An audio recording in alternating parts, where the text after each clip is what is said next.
లేదా మీకు ఎవరికైనా ఎస్ఎల్ఈ లూపస్ ఉందా? లేదా మీకు తెలిసిన వాళ్ళకి ఎవరికైనా ఎస్ఎల్ఈ లూపస్ ఉందా?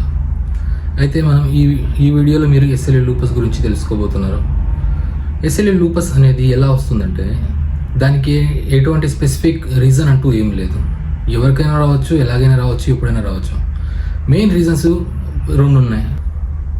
ఎస్ఎల్ఈ లూపస్ అనేది ఖచ్చితంగా ఎలా వస్తుందో తెలియదు, కానీ దీనికి మెయిన్ 2 ఫ్యాక్టర్స్ ఉన్నాయి. ఒకటి మీకు జెనెటిక్ వల్ల రావచ్చు,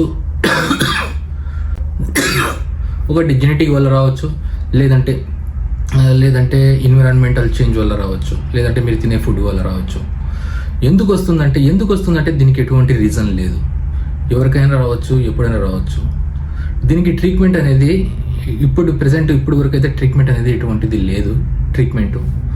దీనికి ట్రీట్మెంట్ అంటూ ప్రజెంట్ దాన్ని కంట్రోల్ చేసే ట్యాబ్లెట్స్ ఉన్నాయి, కంట్రోల్ చేయడానికి మాత్రమే ఉన్నాయి. దానికి టోటల్గా క్యూర్ చేసే ట్రీట్మెంట్ అంటూ లేదు.